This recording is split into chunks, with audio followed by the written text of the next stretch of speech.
notification. Um,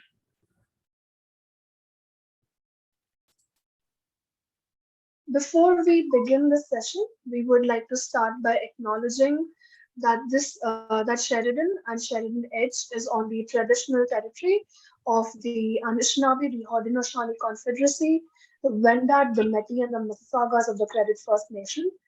As we meet on this virtual platform, I encourage all of you to reflect upon whose land it is that you are occupying. I think it is our responsibility to recognize the sacrifices and the hard work and the contribution of the indigenous people into giving, who have made this land what it is today and given us the opportunity to connect and have sessions like this grow and thrive. And it is time that we now acknowledge their situation and do our best in using our platforms to give back their voice to them. Um, so let us do our duty to the people who have gone before us, to the people who are here, and the people who are yet to come. I'll hand over the stage to Besma, who will introduce Edge. Thank you, Sanjana. Good evening, everyone. Thanks so much for being here with us tonight. My name is Besma. I am one of the EDGE team members, and EDGE is Sheridan College's social entrepreneurship hub. We're a vibrant community of people from all backgrounds and walks of life who believe entrepreneurship can make lasting change in society. And we support changemakers as they explore entrepreneurial approaches to creating a more equitable and sustainable world. We are open to both the Sheridan community and the general public. So for those of you here tonight who are not associated with the college, you're still able to access EDGE and its services, which include helping founders grow ideas and ventures that support the triple bottom line approach of people, planet, and profit. We offer a combination of mentorship, learning programs, an inclusive community, co-working space, and access to funding opportunities. And we also help connect Sheridan students to opportunities to learn and work with startups. So there are avenues for startups and students to connect. And we do all of that in collaboration with community partners to support impact entrepreneurs in the region. And coming this fall, so just around the corner, we are launching a community membership, which includes co-working packages and access to different supports.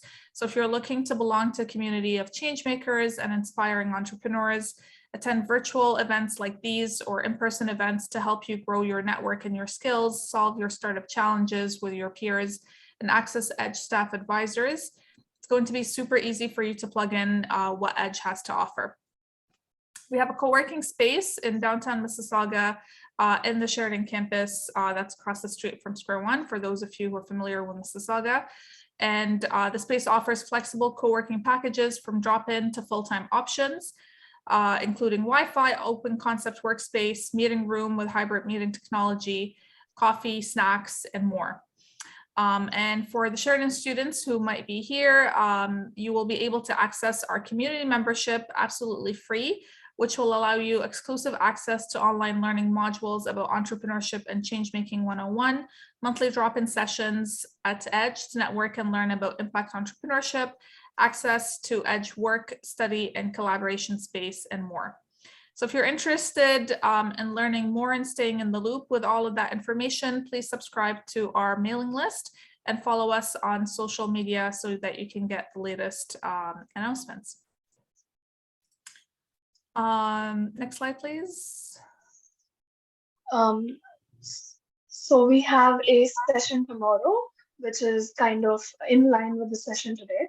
It is the leverage grant funding to your startup session that is going to be conducted by Pocketed, and it's going to be from 6 o'clock to 7 o'clock tomorrow. I'll be sharing the link to register for it, both now and at the end of the session again, in case you're interested. Please join us, and I think it would be a wonderful opportunity to learn more.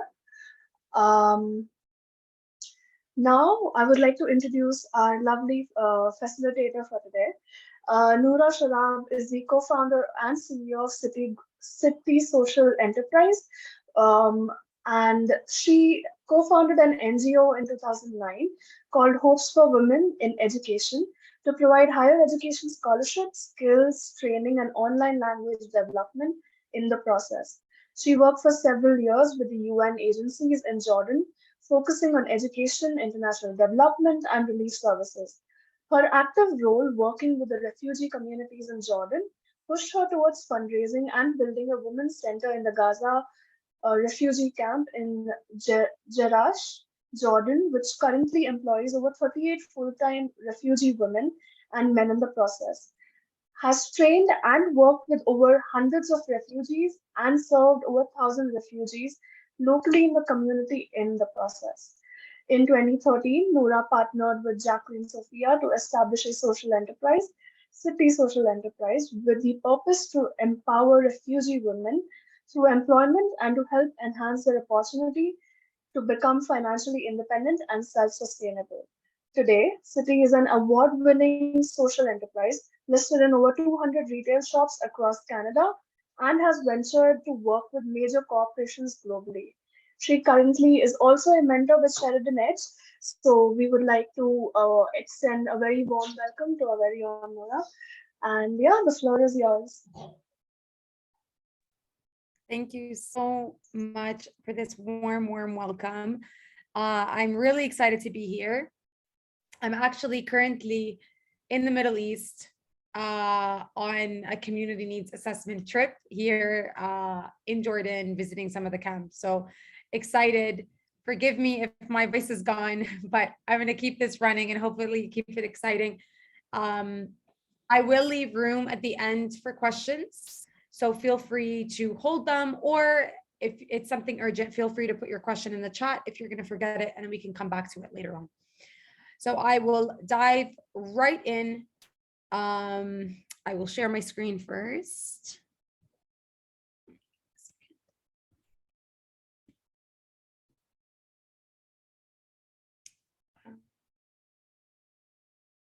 I'm not sure why I don't see the shared screen. Oh, here we go. Got it. That took a second. Apologies, guys. See? Okay, so today's session is about grant writing tips for startups. A lot of you that are in the session today are probably new founders or founders looking to find opportunities to fund your business. The goal of today's session is really to break down this very convoluted concept of grants and to kind of make it less scary so that you can also feel like you have accessibility to opportunities that are there. I always say there's money out there. It's just a matter of knowing how to access it and also knowing how that you can fit within things that could relate to your business. So sometimes it's a matter of putting a different hat on and really understanding how you can kind of fit in with accessing different sources of capital. So to dive right in. So today's session, I'll cover on a couple of things. We'll first cover on different sources of capital that businesses usually rely on. We'll also talk about how you can start to prepare yourself for grant funding, types of different grant opportunities that you can access, cash flow and grant funding, which we will touch on particularly because some grant funding that's available can also create limiting access of cash flow for businesses and what you need to know to plan for that. Looking at opportunities, if you are at the phase of your business where you're looking to scale, to grow, to reach external international markets, there's also opportunities around grant funding opportunities as well. And finally, how to search and access grants and kind of link up to a community that will help kind of assist in that process. Okay. So as a business, you know that access to funding or accessing different capital for your business is fundamental to keep things running. You have your day-to-day operations. You may be a service-based business or a product-based business. So the products that you are going to sell or the services that you're going to sell is going to help cover some of your operational expenses as a business, whether it's covering salaries, whether it's bringing on new team members so that you can kind of grow. It's really kind of looking at alternative sources of capital. And what does that really look like? That could look like, for some people, savings and personal funds. It could look like the income coming in from your products or services. It could look like bootstrapping, so basically you making ends meet, or working a side job to also cover and make sure that your business is running because you're trying to minimize absolute costs. It also means that you may not invest in a big office space right away because you're trying to minimize your costs as a business and you're looking for other ways to help fund your business to kind of get it running, essentially. It could also mean bartering potentially. And I've seen that be done in the past where businesses will barter their services in return for an exchange of different things that they need, whether it's website services or marketing services in return of some other things, whether it's an exchange in products or an exchange in services as well. There's also opportunities for bank or institutional type of capital sources. So it could be lines of credit, business loans, credit cards, which I would say is very temporary based solutions. And of course, you have accessibility of banks like the BDC or like other banking institutions that offer really smart loans for small to medium-sized businesses. And then you have your government funding grant-based opportunities. You could also access private grants. And the final kind of round when you're kind of done with potential access to grants is accessing angel VC equity-based funds, okay? So your sources of capital is not always linear. It's not always gonna look the same. What works for one business may not work for you. So kind of consider that. I know in the startup world, it's really common to always, maybe scroll on your LinkedIn and see like, oh, look at this business. They just raised like $5 million and look at me. And I feel like, that I haven't been able to kind of reach that. Just remember that everybody's at a different phase and, other people have different accesses to capital. So why grants? Grants are a great way to access sources of capital that is non-repayable. So it means that you're not paying the money back. It means I call it free money. So it's basically an ability to have accessible funds from the community, from the government, from private institutions that are facilitating different activities for you as a small, medium-sized business, to be able to use those funds strategically towards particular activities to fund things related to your business. It also means you're not giving away equity. It also means that you're not incurring debt. And it also means that you have access to these funds to help with sustaining and kind of pushing off certain cash flows for long-term planning for your business. A lot of the times, businesses fall in this weird phase where they want to grow, but that like little hilltop that they have to climb is really, really hard. And so these grants are opportunities to facilitate in that little mountain that you have to climb so that you can kind of climb that mountain, pass it, and then have an opportunity to then push your business forward proactively and more efficiently to access those funds. All right. So we have different types of grants that you could have access to, okay? There are governmental grants, which could require, I would say, a little bit more planning, and I'll talk about it a little more. And then there's non-governmental grants. Governmental grants could be competitive, they could be group-based, they would be renewable funds or limited duration. So they could be renewable funds every year. There's a grant that is renewable available for small businesses. There are also grants that are federal based or provincial based. So sometimes depending on the province that you are in, you could get different accesses to funds. If you live in Ontario, you could have access to funds granted by the province of Ontario. That maybe someone that lived in Alberta could have different access to funds by that province, particularly around where your company operates and where it's registered. Then you also have tax credits and tax incentives. And those I would also recommend are opportunities to leverage past tax credits or incentives where you get money refund back or like money returned to you as a business when you run or when you do your taxes at the end of the year. And I would advise you to actually talk to your accountant about those opportunities to find ways to leverage basically tax incentives around it. A lot of the government grants that you want to be able to access.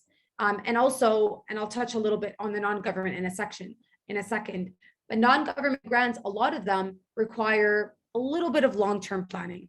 So you have to kind of keep in mind from a timeline duration that you're expecting anywhere from 3 to 9 months, sometimes even up to 12 months from the time that you've applied for an application to get a response. I know that during COVID, sometimes that duration was quite long. And what that means is when you are applying for a grant that is required to fund a particular program, that you also plan ahead that you may not receive the funds immediately, or you may not get approval immediately on the funds that you applied for. And so you kind of have to budget yourself accordingly in the next while. Save 60% on a Meyer 10-piece cookware set for an incredible $279. Sorry, there's an echo, or like I think there's a sound. I think it's sound. Okay. So timeline is sometimes of the essence with some of these governmental grants. Sometimes you'll find that a lot of them are time restricted. They're only accessible from, you're only able to apply from this date to this date. And even the activities that you run could only be allocated as such. One example of that is the Canada Summer Jobs Program that is usually facilitated where you apply early in the winter for these programs. If you're looking to hire students or you're looking to bring in extra help over the summer, you would usually apply early in the winter time and then usually get a response before the summer of your approval and of what the government will subsidize in terms of the funding for the students that you want to bring on board or the jobs that you want to create over the summer.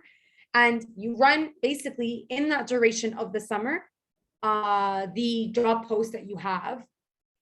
And that's it. It's kind of limited to that time frame, and your reimbursement happens after the fact of when that program is over.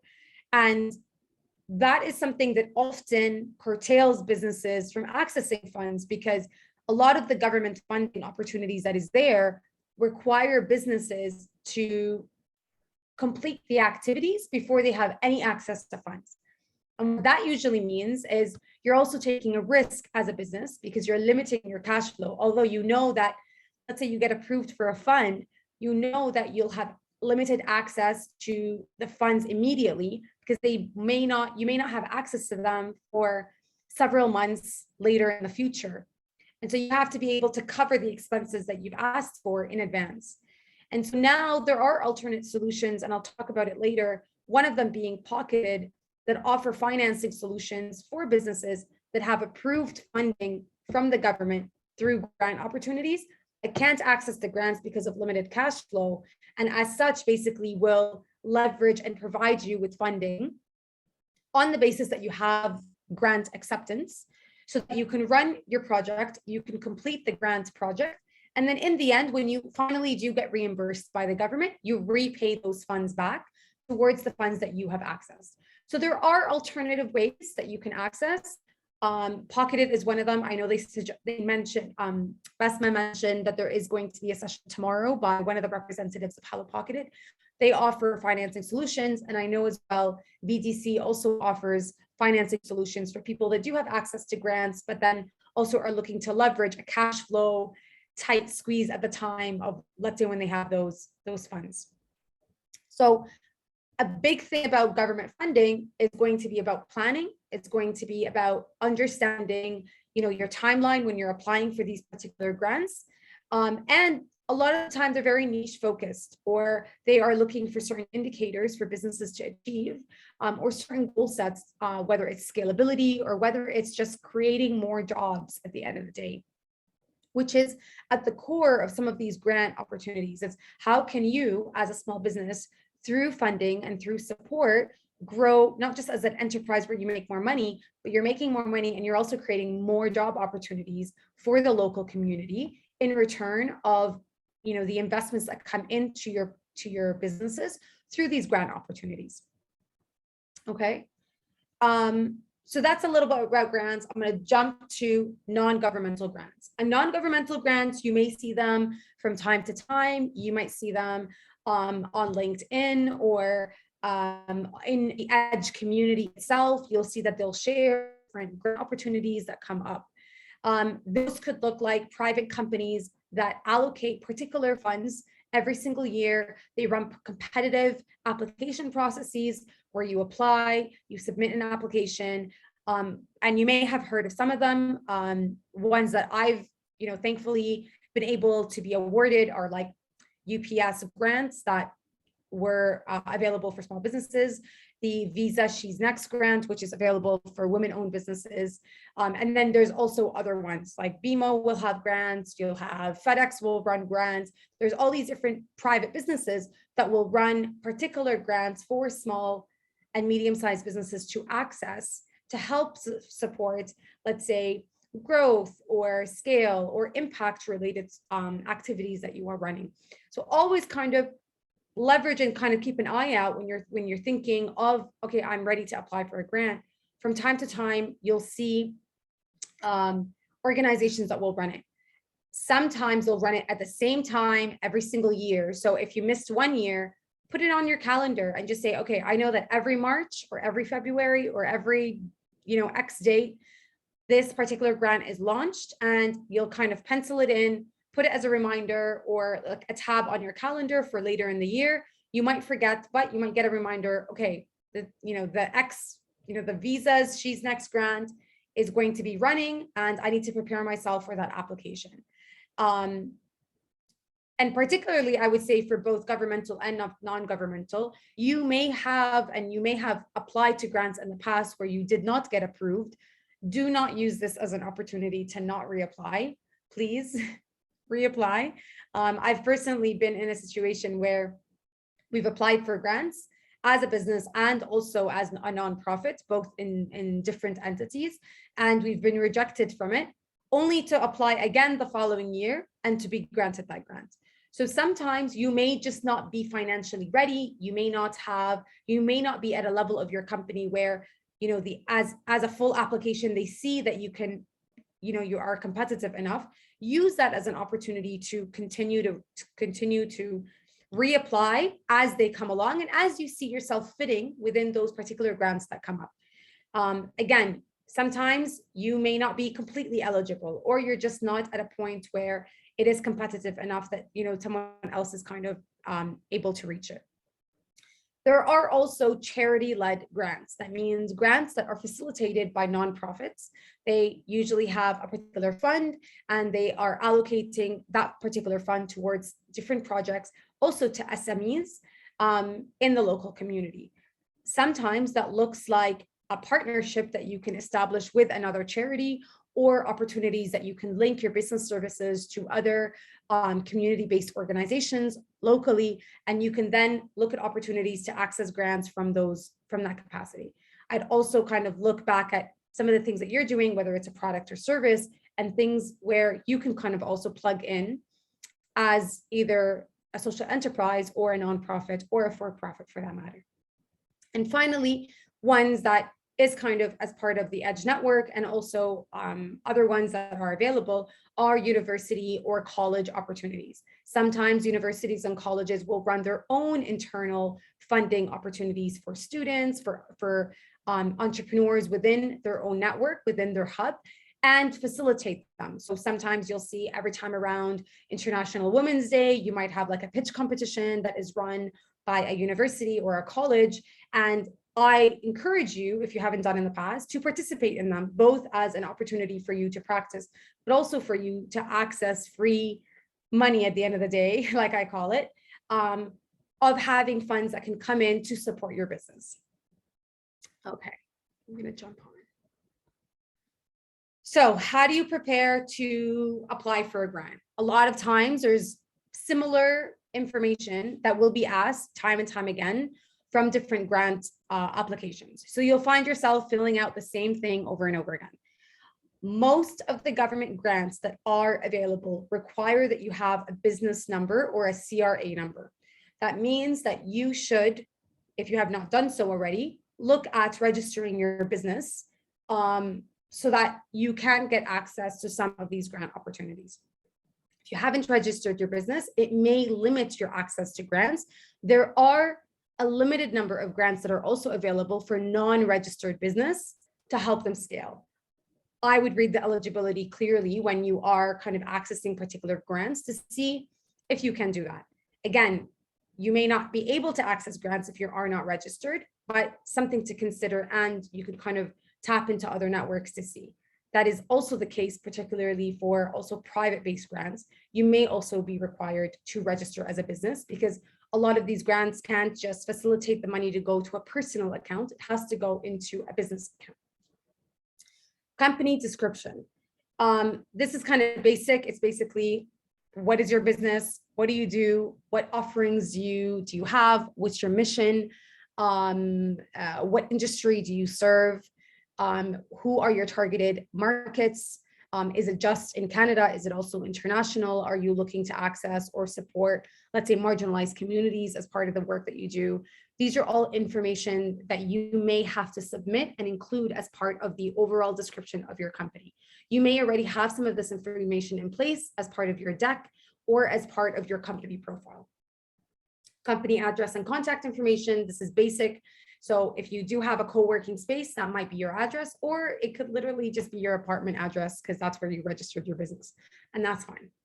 Okay. Incorporation date, that usually means when did you incorporate your company or your business or your nonprofit, and you're basically supporting that information.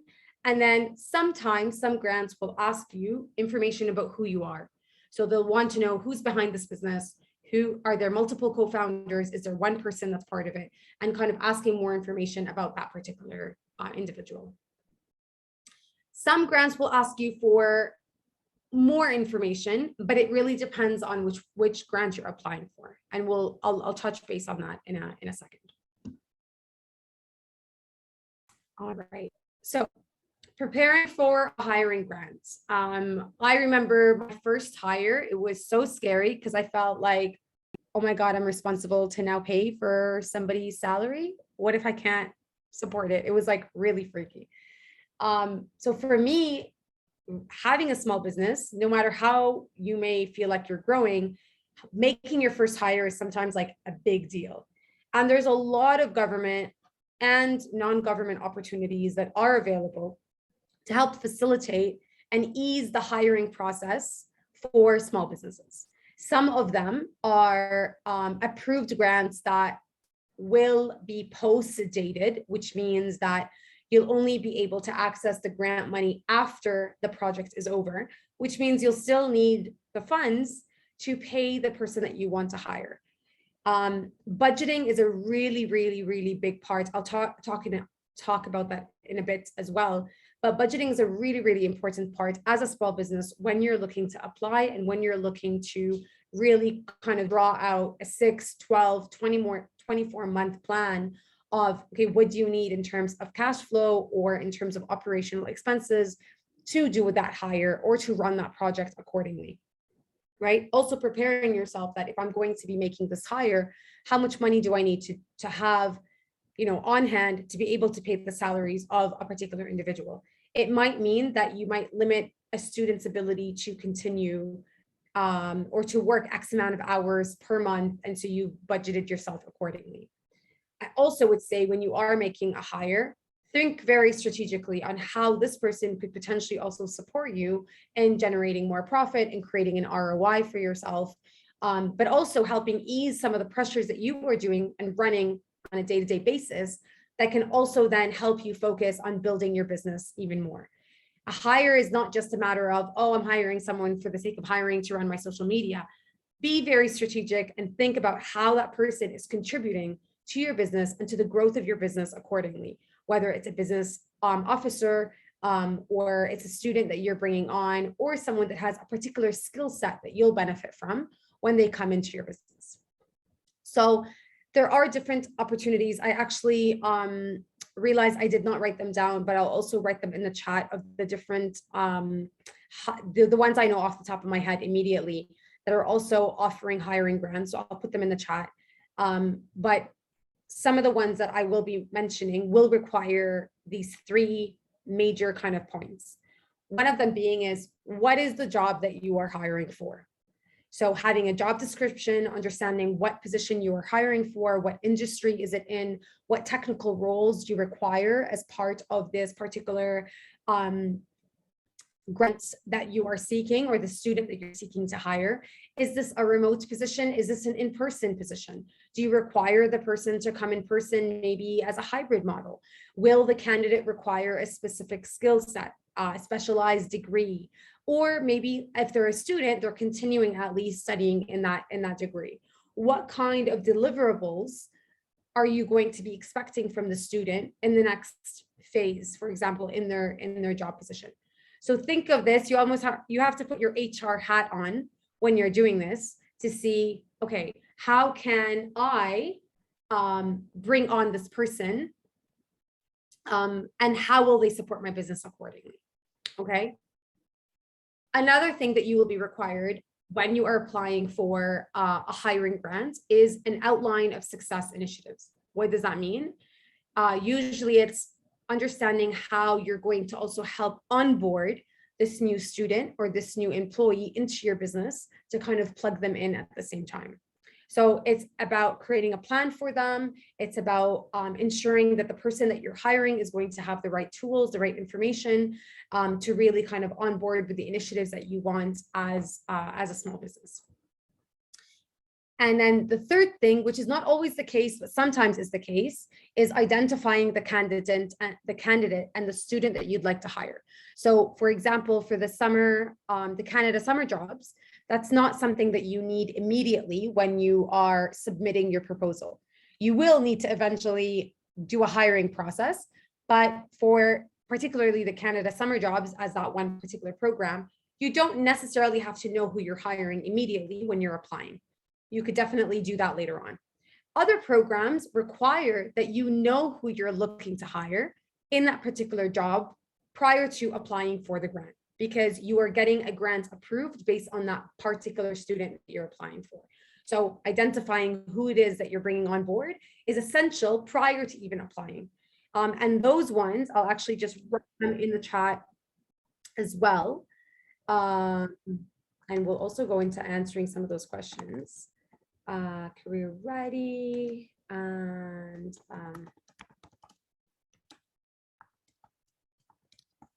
so the two that I mentioned in the chat are very specific to hiring grants. Okay, they're currently active, they run on a rolling basis. Some of them are very specific to let's say, impact-based or technical-based type of hiring, and others could be a little bit more generic. There are also other accessibility of hiring grants, which you could also kind of keep an eye out for them.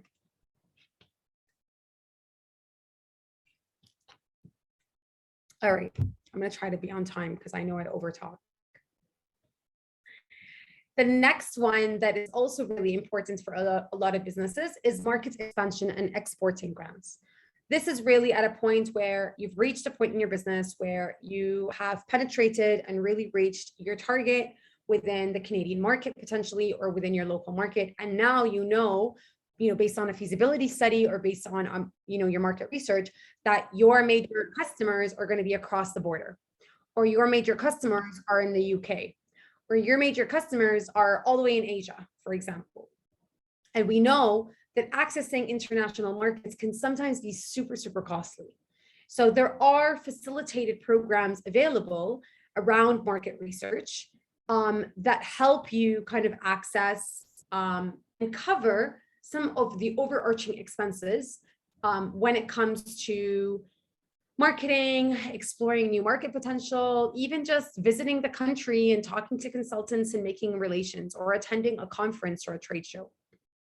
So there are very specific government-led grants and government facilitated programs, or even trade missions that happen from time to time that you can participate in as a small business to access those markets. Okay. So to prepare for this, you will need to create a business plan on your new targeted market. Identify the potential for growth and the market reach, this potential sales opportunities that you can have by accessing those markets. to expand and how it will benefit your business. You will be writing this information down when you are applying, saying, I'm looking to access a market in the Middle East. And by doing so, I'm going to increase my market potential by X. And I'm looking to create partnerships and establish distribution, contracts with XYZ. And by doing so, I need to attend this particular trade show and have physical presence in these areas. And to do so, I will require to hire a consultant or a lawyer for advice or whatever it may be. These are some eligible amounts or some eligible expenses that you can claim as part of the application that you want to run for the exports-based grants, right? So it may also be worth looking at cross-country agreements, such as free trade agreements between different countries, NAFTA agreements, obviously, being between Canada and the US and Mexico. Okay, one particular existing Canada Export grant available for SMEs is a program to provide grant funding to market your products and services in the global markets. If you have little or no sales, or you don't already serve that area, the grant funding is available to cover operational costs, attending conferences, marketing materials, trade shows, accessing legal and business consulting advice, travel expenses, and more. The government will cover 50% of eligible costs, between $10,000 to $50,000 per project and per geographical territory. That means that you could apply for this grant year after year, every time you're looking to expand. So you could apply once to expand into the US. Let's say it was successful and you're like, all right, now I'm ready for Europe, or now I'm ready for South America. And now I apply for a separate grant because I'm going to have to do a separate study and a separate expansion into that area. So the Can Export is a renewable and an accessible fund that you can continue to apply for year after year as you need and as you are looking to expand and kind of export accordingly. So if you got approved once, it doesn't mean that you can't apply again. It just means that you could apply again, but accessing a different region. Okay, there are other Can Export grants that are also available. The ones I'm also familiar with, and I've actually done it in the past for our business, is up to 75% of expenses of operating expenses of 100,000. But there are minimum requirements to access that grant, which may be linked to revenue, existing revenue for your business. So depending on where you fit, whether you fit under the SME side or you are already generating some sort of profit and you're able to kind of scale at a little bit of a larger space, or you require a little bit more funding, there is accessible grants that are available in two different streams. So if you don't fit one, you may be able to fit the other. Okay. Then we have project-based and development grants. Sometimes launching a new project can help your day-to-day business grow. Sometimes it may be related to R&D. It may require you to do some research and development, or to launch something, a new campaign that could really help your business, but you really are looking for ways to incorporate it.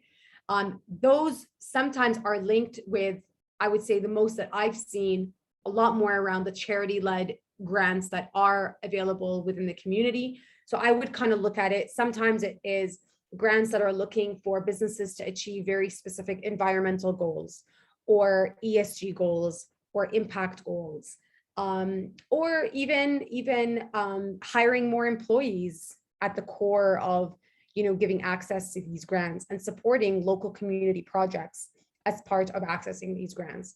So if you already have a plan laid out towards strategic goals that you want to achieve as a company and certain indicators that you're trying to achieve, I would look at accessing different project-based development grants that could potentially fit similar indicators as yourself. Budgets. I'm not a budget person, but it's something that as a business owner, you're going to have to, whether you like your numbers or not, you're going to have to basically know your numbers to be able to know how to run your business and to know how to plan for the long term.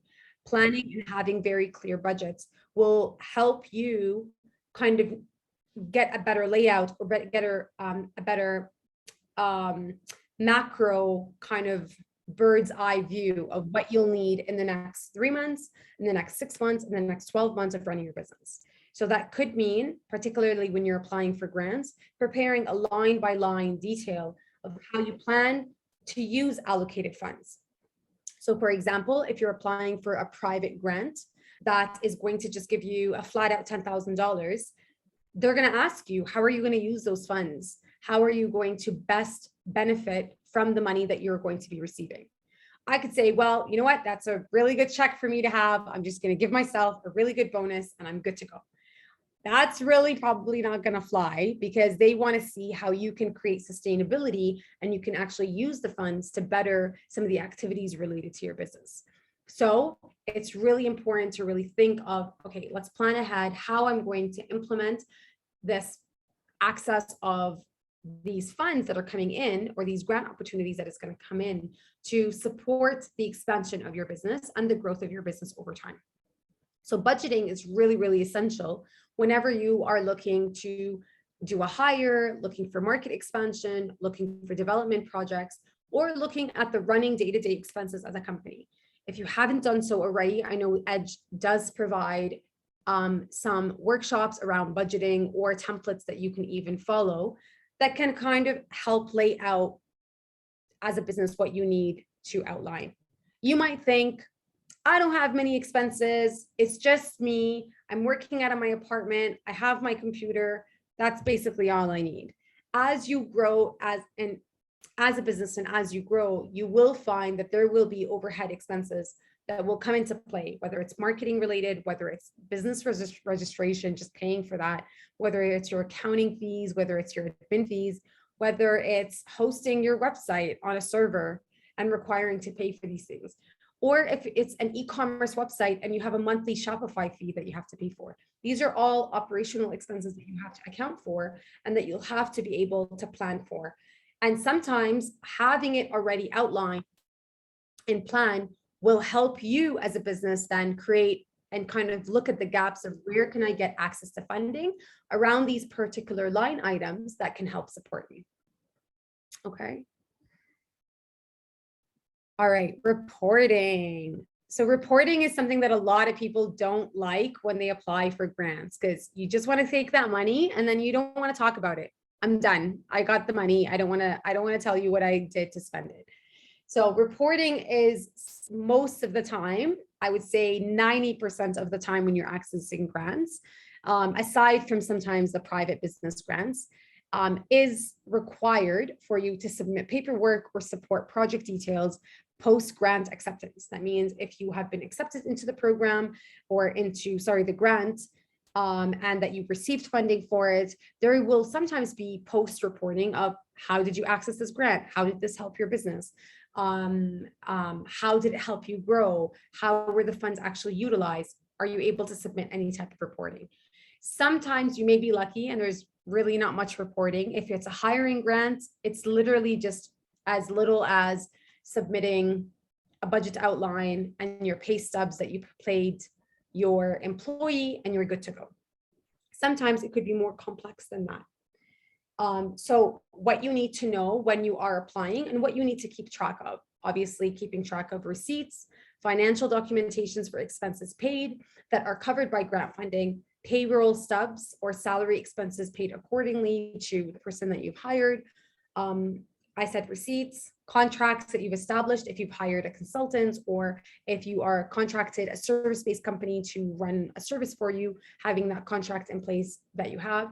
And finally, budget tracking, which is essential to make sure you kind of show, the money that came in is X, and this is how the money was utilized effectively until we ran out of funding. Okay. Okay. We're almost there. Sources to search for funding. Now, there's several of them that are out there. Some I mentioned in the chat earlier for hiring grants. A really, really good source that actually is very new and most recently added a lot of features is Hello Pocketed.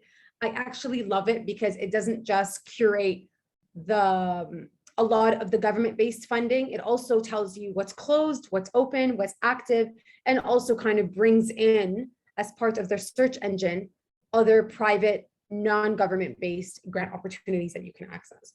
You can have, I think there's a free membership version, there is the paid membership version. They also offer one-on-one free consultation to begin with. You can also, if you really can't, hire a grant consultant to apply on your behalf. A lot of the times the grant consultant will run on two different ways. One is the grant consultant could take a retainer.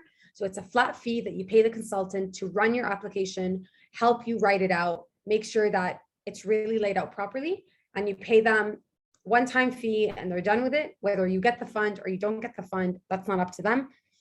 Good luck. You paid the person, they did their job, they're done.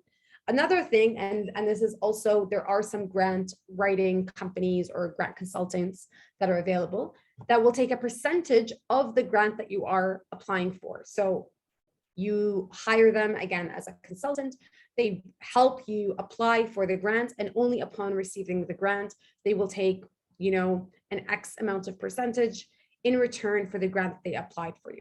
So there are grant consultants that are available that you could search up to get access to. It really kind of comes back to whether, if you're applying, let's say, for a $20,000 grant or a $50,000 grant, and this consultant is going to take 20% of your grant, is it worthwhile for them to do it?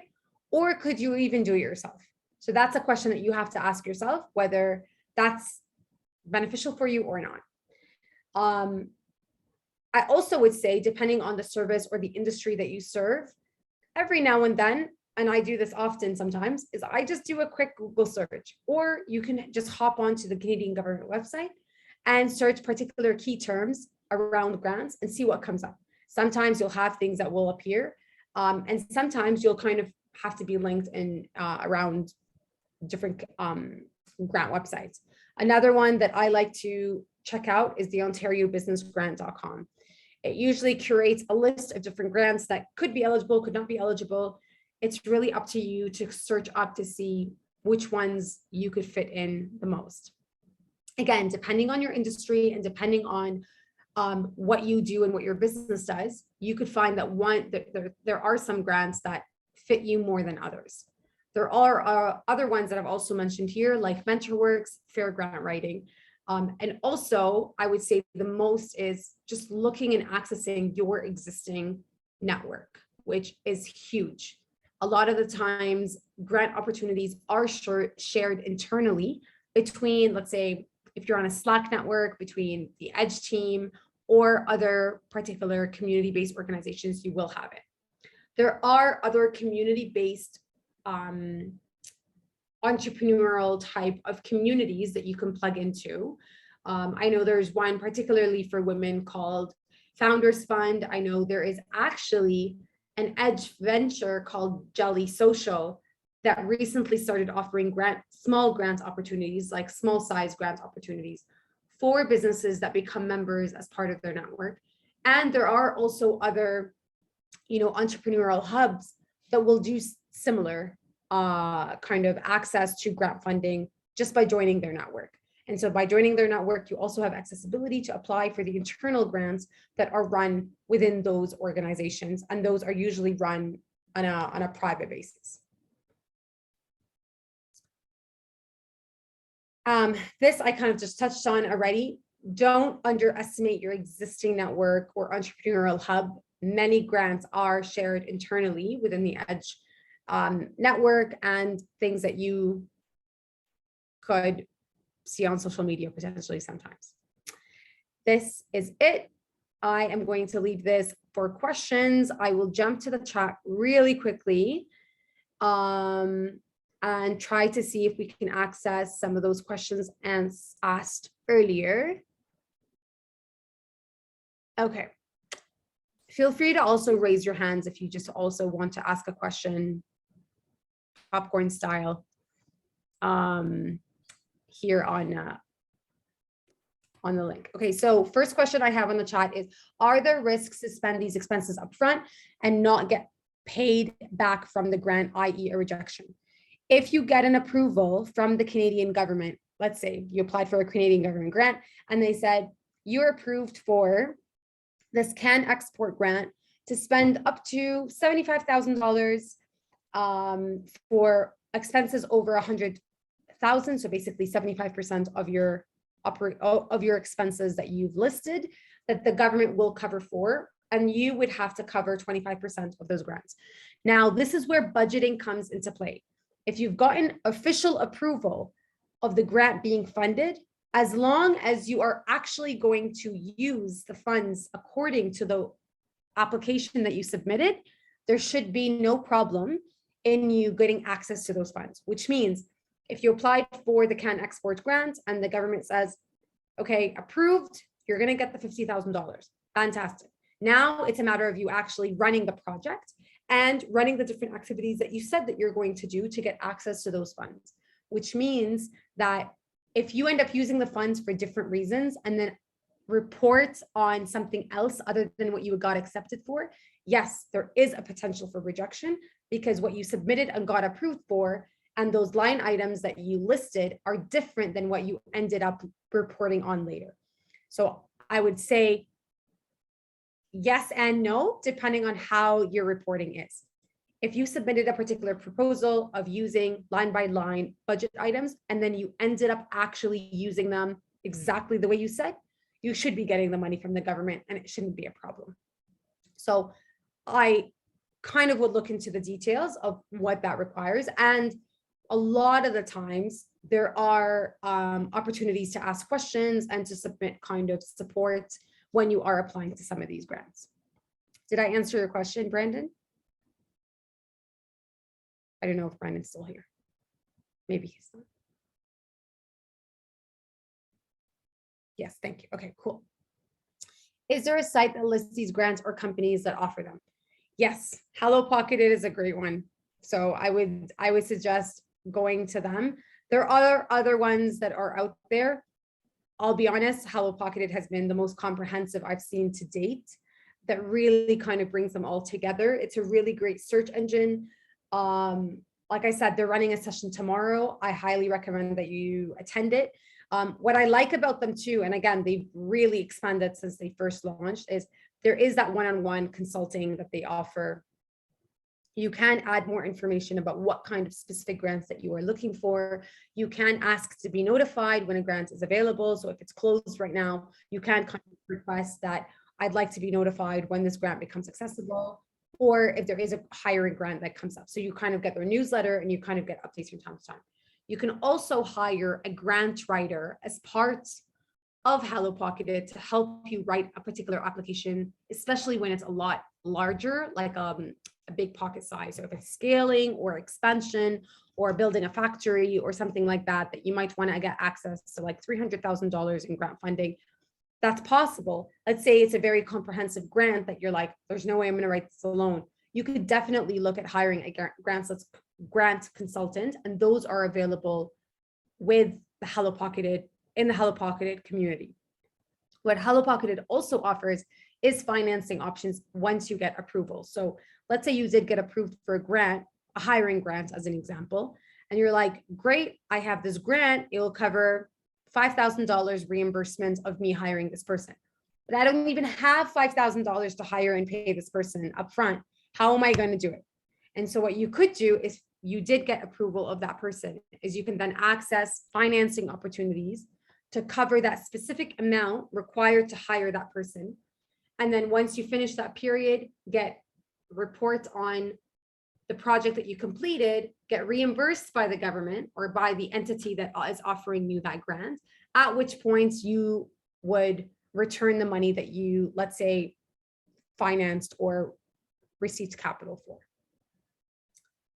All right, let's see if there's any other questions. In your experience, how beneficial are these grant consultants? Is it very difficult to apply for grants that the consultants would be needed? Ooh, I mean, I'll give you my personal experience. Out of 10 grants I might apply for, I've used a grant consultant for 25% of them. For the ones that I felt required a lot of my time or required more intense particular language that is required when applying for the grants, I've kind of weighed out, like, if I was to apply on my own, would I actually get access to them? Or is it better to hire a grant and make sure that I'm writing the application in accordance to certain key terms that are going to make sure that I get access to these grants?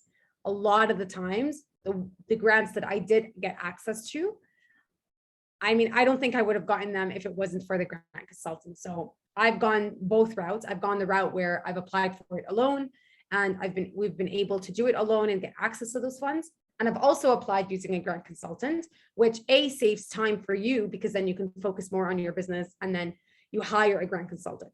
Depending on the payment arrangements with the grant consultant, for me, it was a percentage base. So if I didn't get approved for the grant consultant wasn't going to get paid. But if I did get accepted and approved, at that point, when you receive the funding, you pay the consultant. So that made it less risky for me, where I know that if I'm not going to get approved, my grant consultant wasn't going to get paid a penny. I've also been in a situation, though, where I have paid a retainer, flat fee, much significantly less than what a percentage base will be, where I've both received funding and then received no funding. So it's risky in both ways. So sometimes you have to kind of weigh out your options, and also kind of ask yourself, do I have a big chance in winning this? There's times where I've wanted to apply for a big ticket grant, and my grant consultant was like, I don't think you're going to get it. Don't aim that high. Let's kind of get a little humble. And if you focus on something smaller, you're more likely to get this fund, as opposed to if you were trying to get a big ticketed item. And I took the advice of the consultant, and I ended up getting the grant, because I think, again, I took his advice on what I would need to do. So again, I don't know if that fully answered your question. I would say it comes back to you and your capacity in applying for a particular grant, and what kind of, and how complicated or intense that grant is that you're applying for. And there are no more questions in the chat. Unless you guys have some right now, feel free to plug them in. I do want to open it up for anybody that also just wants to put their hand up and unmute themselves and just ask a question. I do have a question. This is Nabil here. Hi. Hi. I think you briefly mentioned that you do need a business account to run your business. So for the grants specifically, for example, I'm paying a few consultants through my own personal account. And now if I do apply for a grant and I do get approved, can I still submit my expenses to that grant, or does that not qualify? So you are paying consultants. Sorry, I'm just trying to rephrase that. Under your personal account, are you a registered business organization? You are? Yeah. So why aren't you paying them under the business? No, I mean like my personal bank account is what I mean. Not through like a registered bank account that's under my business. I guess my question to you is, why not under your business? Because from a taxation perspective, you're better off doing it under your business than it is under your personal account. So I haven't done that yet. Okay, I would actually maybe talk to an accountant about maybe transferring your expenses over. Okay. Long term, you'll benefit from tax benefits. Let's say if you are able to claim that you've been paying these consultants and you're receiving revenue in the long term, if you have operational expenses as a business coming out of the business account, that you can kind of claim. You may not be able to claim certain business expenses if it's just coming out of your personal account. And that kind of goes back to how your accountant does your books. But I would look at maybe creating a plan of switching them over if you do have capacity to do that. But when you do apply for grants, it won't be allocated to a personal account. They most likely will look at allocating it to a business account. So happy to talk to you outside to kind of look at details of why one works better for you over the other. But I would advise, and actually sometimes people feel like, oh, it's the same, my personal account, my business account are the same. I highly, highly, highly advise you, even though sometimes the number seems small, or you feel like it's fine, my money is also my business money and it's all the same. As you grow, that's not the case. As you grow, you do want to create a separation between your business account and your personal account, particularly when hopefully you can start paying yourself, because that's the whole point here too, right? Like you're not just running this and running on empty. You also want to be able to fund yourself. So it's also weird that like, if you're paying your consultants out of your personal account, and then you also pay payroll for yourself from the same account, it looks weird as well. So I would look at opportunities to transfer that over, have everything separated. Look at even banking solutions that offer consolidated accounts. So for example, for me, I mean, I bank with CIBC. I've been banking with them for a while. And I know other banks do the same thing. Is you can consolidate your accounts on the same dashboard. So if it's a matter of you wanting to have access of both accounts, you can definitely do that. You can open a business account, consolidate it with your personal, and be able to kind of have that over bird's eye view of all of your money kind of, and be able to manage accordingly. So I'd advise you to even talk to a banking solution. I mean, I'm not a bank advisor, but you can definitely talk to them about doing that. And it feels overwhelming because you're like, well, I don't really have money in that account, or maybe I'm self-financing the business. Again, it's an opportunity for you to create a separation between what's yours, what's the business's, what's a business expense, and then be able to kind of build that over time. Gotcha. Makes sense. Thanks for that. Good luck. I think Chanello, if I'm saying it wrong, please forgive me. Yes, hi. My name is Hi. Chinelo. How are you? Very well, thank you. Thank you for this session. It's quite informative. I want to ask a question. If you hire a grant consultant, are they part of their job, is it to also put like a business plan, or you should have one already? The grant consultant will most likely ask you for, I would say, a rough business plan. They're not going to do your work for you. You're going to have to brief them on basically what your business is about. Grant consultant usually is there to specifically apply for a grant. Now, you could hire a business consultant to help you put together a business plan potentially. But I would also say this is no one will know your business more than yourself, and no one will be able to really give it an overview.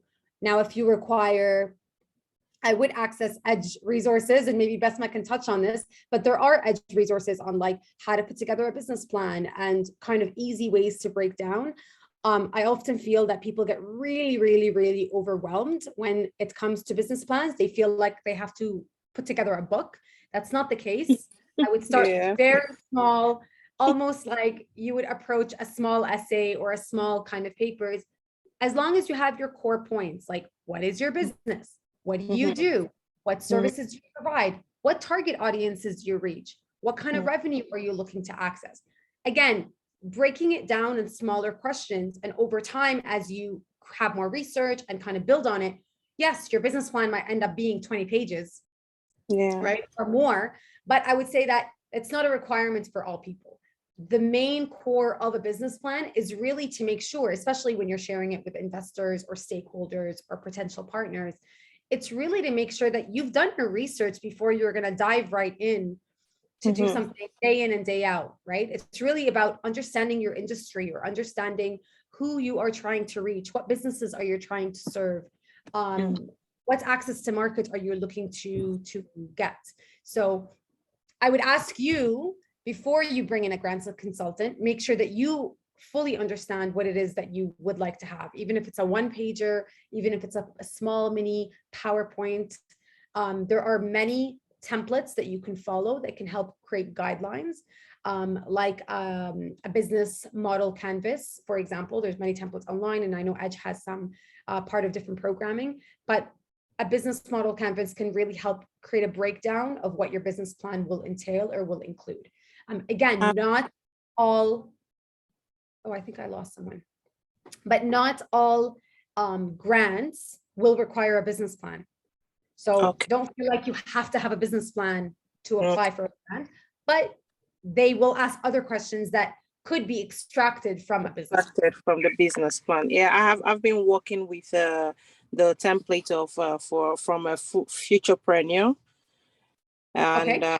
yeah, I've been putting it together. But sometimes I'm like, are you sure this is okay? Are you sure it's enough? Maybe they need like the 20-pager one, or So, but now you've explained it. Yeah, I'll just continue and finish up with that one. Thank you so much. I would also say this, Janello, don't compare yourself to another business because you're very unique.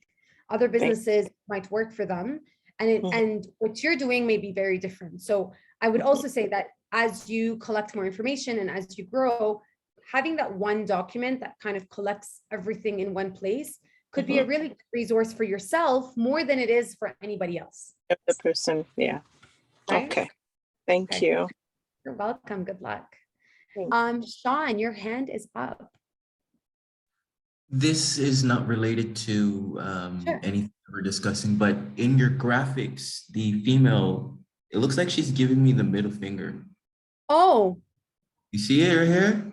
I just saw that. It also looks like a cupcake, but I see two hands, one holding a like a portfolio, and then by the questions it's like, hey, right? I'm not sure which finger it is, but it looks like the middle one. I mean, you know what? It was just a graphic I got on Canva. So I'm not sure. I actually did not see that until right now. So I apologize if anybody was offended by this graphic. That was not the intention. I just didn't know which finger it was. I mean, let's say it's this one, right? Can we? Yeah, okay. I'll like it. But it's like it's like right in the center though. It's like it is. You know what? I mean, I don't want to. You're right. I don't know what to tell you. In some cultures, it means nothing. So let's assume that in the culture where this was developed, maybe that has no reference to what we think it is. I understood. Thank you so much, Rob. No, thank you. Okay, so I see that there is another question in the chat. Will you be posting links in the chat for us to access? I think, correct me if I'm wrong, Sanjana, is the presentation going to be accessible for people to have later? Yeah, I'll be mailing them out tomorrow. Okay. Okay, let me look at any other questions. How small can a business be to receive a grant? For example, I have two employees, myself and my mother, property management company that is registered. Would I qualify for an application? You possibly could apply as long as you have yourself and your mother on payroll. You should be fine. You should be able to access grants, basically. If you are not paying yourself, sometimes there is a caveat to make sure that you already have existing employees before you even access grants. The ones that I mentioned in the chat, like the Career Launcher one or Career Ready, or even the summer job grants, you don't have to have a single employee. You could literally hire your first employee through the access of these grants. Again, I would look at making sure that you are going to run proper payroll for them when you're doing it. Some grant opportunities limit what kind of jobs you can access or what kind of basically what kind of jobs you can, or what kind of students or skill sets that you can hire. So not all job opportunities are accessible. Like you can't say, I'm going to hire a lawyer. I don't know, maybe. Because if it's a service-based business, it's very different than someone that is part of your company doing something. So you can't hire a lawyer as an employee if it's like a one-time service that person is offering, right? I hope that answered your question, Monty. Are you a grant consultant and do you have a list of consultants you can refer us to? I am not a grant consultant, no. But actually, the reason I wanted to run the session is because I initially felt like the grant world was so hard, and I applied several times with very little knowledge and got rejected a bunch of times. And then I did more research and I got access to a grant consultant. I'm happy to actually, for everyone here, I'm happy to write one company that offers the service. I can actually check the link really quickly right now to make sure it's the right one. I'll put it in the chat. But I do work with one particular grant consultant that has helped with tax incentives and other kind of grant opportunities that works on a commission basis. So again, it kind of goes back to you whether you're willing to do that or not. Again, I think through my experience, I've always felt like there's things that I didn't know to get started, and it could have saved me a lot of effort. So that's why when I was speaking to Aj, I was like, this is such an important session because people don't realize that there's literally free money accessible for small businesses. They just don't know. And it's not always equity-based funding. You can access non-equity, non-debt based capital, one of which can be grants. And this is where you as a small business can really look at opportunities to utilize and have access to some of these grant opportunities that can help your business. Okay. Is it more difficult for service-based businesses to receive grants? Do they generally accept travel expenses as a good use of grants? It really, really depends on your service. If travel is at the core of what you do as a business, for example, visiting your clients or kind of being on site, or if it's a CanExport grant, for example, that requires you to visit another country for a trade show and you have travel expenses or hotel expenses to cover to be in that space, then yes, your travel expenses could be covered.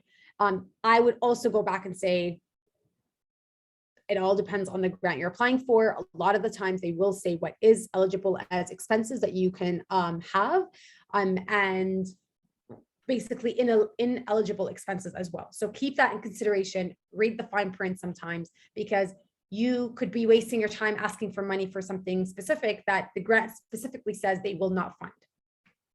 Okay. Fund is a big problem for us in our business. It's like being stuck. I'm glad for this session. It is like it's being stuck. And I think as a small business, it's always about accessibility of capital and looking at other opportunities to bring it in. I would also say it's really about creating, particularly in the beginning, a little bit of a hybrid model. Cash flow is always the biggest caveat. And I know there was a question about cash flow. If you feel like you're applying for this grant or you're applying for so many grants and you may have gotten accepted for them, but you literally don't even have the money to fund the grants themselves and you can't wait to receive the money. And this is why looking at finance opportunities could be key for you, that you need to plan out. You may not want to apply for multiple major grants that are given to you post project completion, because it also means that you're going to have to spend that money before you get it. And so if you don't have the capacity to do that, you may want to pause, reflect, and say, all right, can I run these two different grant projects at the same time? Because I've seen people do that, and they basically had to let one go because they just didn't have the cash flow for it. Again, if you're okay with taking financing or debt solutions to help support these grant opportunities, by all means do so. If it will help you, if it's part of your plan.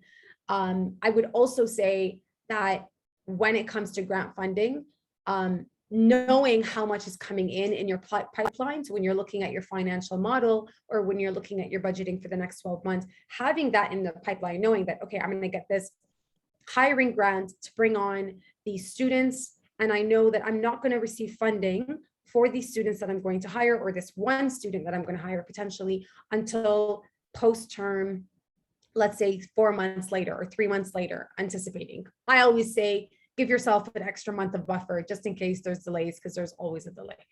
So always give yourself a buffer when you're planning out, because then you're able to have a safe run with that. But that will allow you to see, okay, do I have capacity to take in this grant? Am I able to kind of facilitate it or not?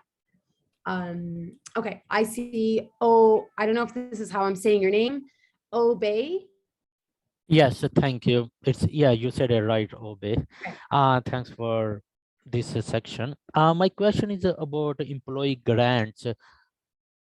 It's okay to hire family members and apply for employee grants, or is there some restrictions? There is a restriction. There is sometimes a conflict of interest of hiring someone.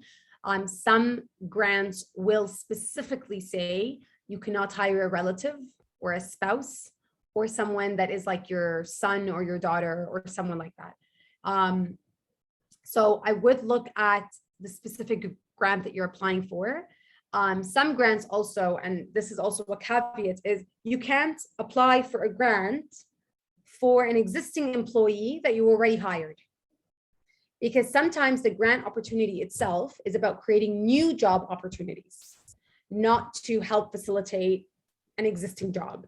So I would also think about that when you are, let's say, hiring someone, is before you hire them, can you get a grant for them before you hire them? Because then you can't backtrack after the fact. You can't go back and say, oh, okay, I'm going to go back now and reapply for that grant after it's done. Thank you. Okay, good luck. Does anybody else have any specific questions?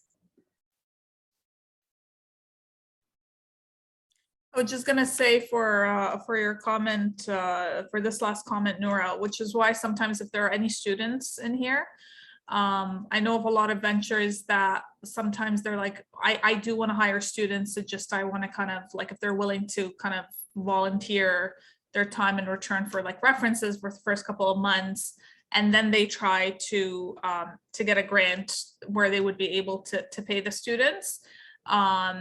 Because sometimes those grants, like the turnaround time is very tight sometimes, and sometimes like they don't align also with like co-op terms, for example. And so I've seen ventures that try to get volunteers, ensure that they're like good and solid, but they're not on payroll, and then try to get a grant to get them paid that way. So, and I would say also that a volunteer is not an employee. And so legally, their terms of reference or their job profile is very different when you hire them than when they are just helping you out maybe on social media for a couple of hours a day. So when you're creating that job description, your job description for a volunteer or an intern may have very different deliverables than the job description for, you know, a particular person that you are hiring. And I would be very specific. I mean, for a long time, you know, if you can get access to interns for free or co-ops looking to gain experience, by all means do it. One thing I will tell you is this, for someone that's been running a business for almost a decade, interns are not reliable, or volunteers are not reliable, because you can't, a lot of the times, hold them accountable for some of the deliverables that you ask them for. Some of them could be in the beginning, but long-term, it's not a sustainable solution for you. And what you'll end up having is high turnaround with volunteers that will get really excited maybe in the first couple of months, and then they may kind of dwindle off and lose interest. I'm not saying everybody's like that, but I'm also saying that people will prioritize paid jobs over free jobs. And you could create a transitional period where you're just getting to know them. You want to make sure that they're a good candidate. But if there is a specific job title that you think, okay, I'm going to need this. What I found for myself, particularly with hiring, is hiring and allocating or what's the word I'm looking for? Delegating other tasks as a business to someone that I've brought on board has helped me create greater clarity in actually building and focusing on my business development and my sales strategy. So instead of you feeling like you have to wear 400 hats doing, you know, so many different roles, you might ask, what is that role that I don't need to have full control over? You know, what is something that I could pass on to have someone else do that I may not have to have like day-to-day, you know, hour by hour insights on? You may feel like the core of your business is really about establishing particular contacts or, you know, signing agreements with different stakeholders, and you want to lead those conversations. You may not want to hire someone to do that job. So there's certain roles that you as a founder will want to still hold on to, and then figure out what are the roles that I can delegate and that I may not be the best at, and I can give that off to someone else to do. Right? I think those are all the questions. I do want to give another like second or two. Anybody else? to ask anything else that I may or may not have covered, or that comes to your mind when it comes to grant applications in any capacity.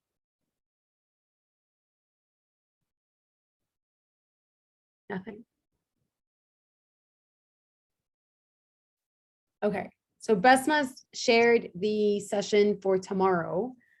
If you are serious about grant funding, kind of take some time to look at different accessibility and resources around. And you never know, you can kind of keep your eye out about different access in your network, in your industry. Some grant opportunities are very network specific, very niche specific. So you may want to kind of keep your eye out with that. I hope this has been helpful. And I hope you guys go out and get funded. So good luck. Thank you so much. Let's go get that Nora. money.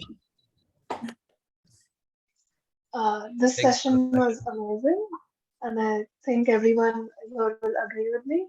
The link to the session feedback form is in the chat. Please do give us your feedback. We'd love to hear from you. And yeah, the link to tomorrow's session and the newsletter is also in the chat. Yeah, SC, everyone just loved the session. I've seen so many messages in the chat thanking you. Thank you, everyone. Now let's go get funded. Good luck. Thanks so much, Nora, and appreciate you taking the time, especially given the time difference. Nora's 7 hours ahead of us, right? So Yeah, it's actually it's 2:30 in the morning, so I'm ready to call it a night. so everyone can go Or get the party. money, but Or Nora party, can go, according to Sean. Nora can go to bed. Thank you so Guys, much, thanks, everyone. It's such a pleasure. Good luck. If you have not already, I highly advise you to join the Edge Hub.